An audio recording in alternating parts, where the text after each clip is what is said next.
Hello, everyone, and welcome again to this week's The Contenders Project, where each week we are urging you, as Jude urged his readers, to contend for your faith that was once for all entrusted to God's holy people.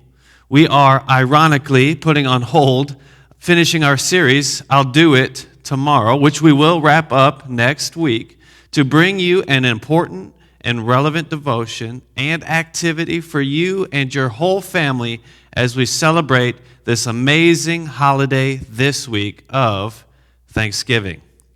The holiday of Thanksgiving is one that is based off a story that began in the month of September, way back in the year 1620, when a small ship by the name of the Mayflower left Plymouth, England, carrying 102 passengers who were seeking a new home where they could freely practice their faith, and along with other individuals lured by the promise of prosperity and land ownership in the new world.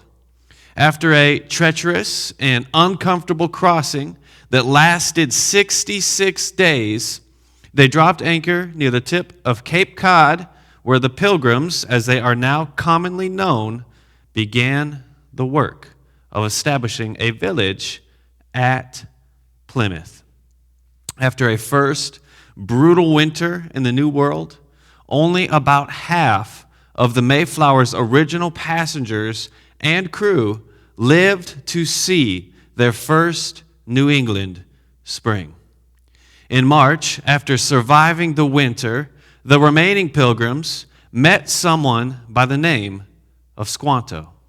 Squanto, a member of the Pawtuxet tribe, taught the Pilgrims, weakened by malnutrition and illness, how to cultivate corn, extract sap from maple trees, catch fish in the rivers, and avoid poisonous plants. He also helped the settlers forge an alliance with the Wampanoag, a local tribe, which would endure this alliance for more than 50 years. And this alliance tragically remains one of the only sole examples of harmony between European colonists and the Native Americans. In November of 1621, only about a year after they had first arrived, after the first Pilgrims' corn harvest had proved successful, with all of the help that they had received from the Native Americans, Governor William Bradford organized a celebratory feast.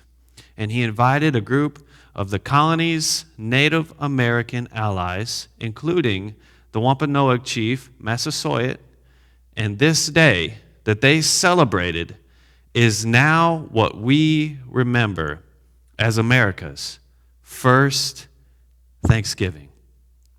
Although the Pilgrims themselves may not have used this term at the time, or the Native Americans, they celebrated the first Thanksgiving, this festival that at that time lasted for 3 whole days.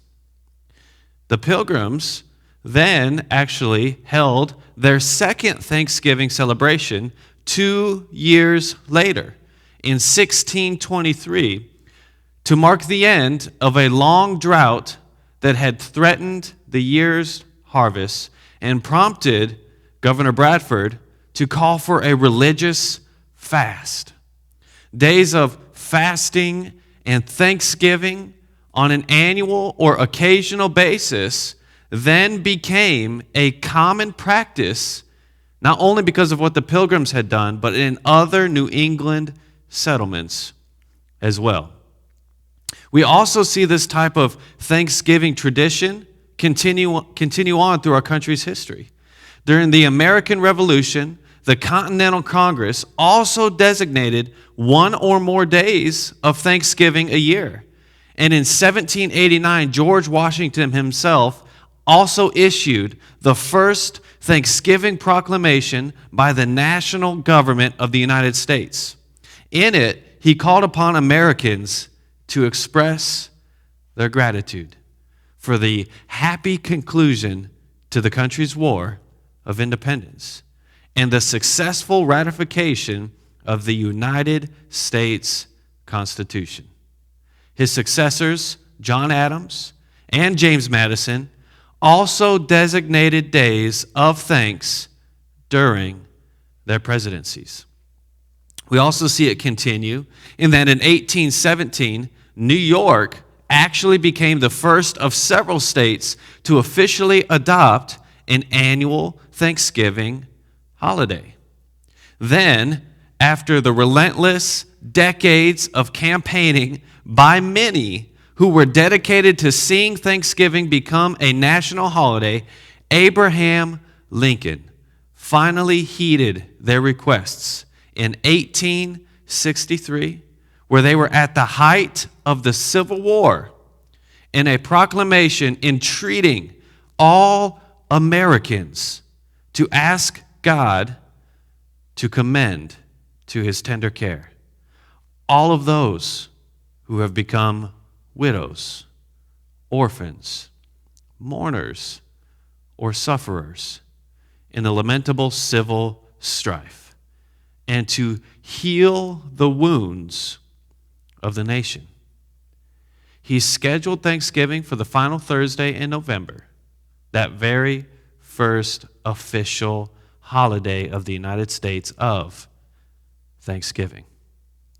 Although the date on which Thanksgiving takes place has now been moved, we see several things to remain true about Thanksgiving and its purpose throughout the many years that we have been a nation, along with what we see from Scripture.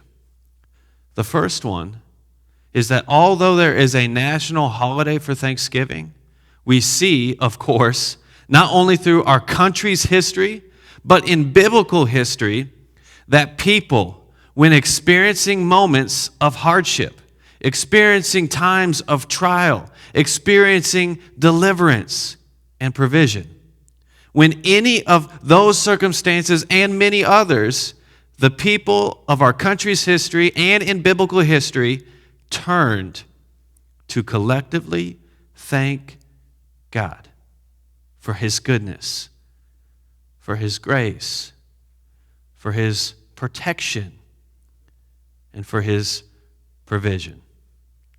Secondly, we see too that they didn't always wait for a specific day on the calendar to tell them when to be thankful and to wait to set aside time to be thankful.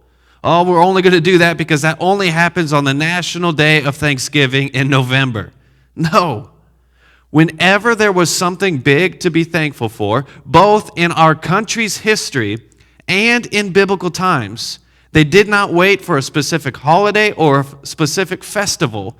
The people, when God did something among them, they set aside time and a day to collectively be thankful.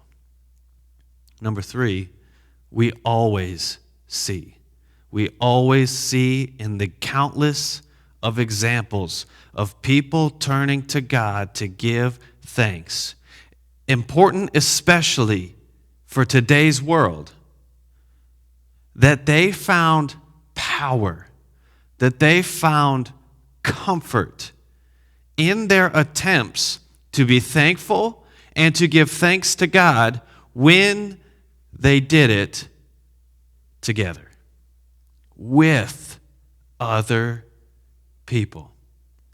And there is something comforting. There is something powerful and edifying to God when his people gather to give praise and thanks to him together. And we see that not only in our country's history, but all throughout biblical history as well. This Thanksgiving, whether it's today, tomorrow, or the day after, don't miss an opportunity to gather with loved ones. Enjoy each other's company. Enjoy and count all of your blessings and reflect on the goodness of God. This Thanksgiving, jot down a few notes on how you feel, what you're thankful for, and then discuss it with your family and your loved ones. When you could do this, not only today, tomorrow, but when we could gather and do something similar like this again. When you experience those moments, talk about it, plan a day, and know that you don't have to wait until next November to celebrate your blessings, to be thankful with your loved ones. And it can literally happen whenever you choose. Reflect and discuss when you'd like to put something on the calendar to celebrate together God's blessings and being thankful. This Thanksgiving, make a way to be with family.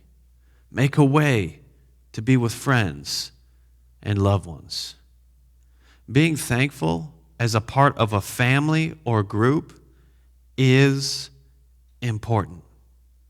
I believe it helps us see and feel God's blessings more because we can almost experience them more through other people's eyes.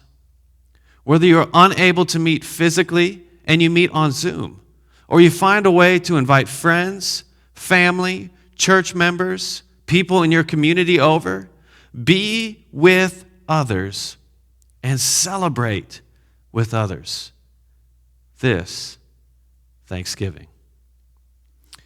Thanksgiving is so much more than just a holiday. I hope this Thanksgiving you not only find a little bit of encouragement from this video, knowing that there are many things about Thanksgiving that have changed, but the principles that have existed throughout biblical history and our country's history largely remain the same. Finding Thanksgiving through what God has done. But I also hope that you utilize the additional resources that go with this video to make the most out of your Thanksgiving and the time that you have with your family. You can find these resources if you received one of our emails.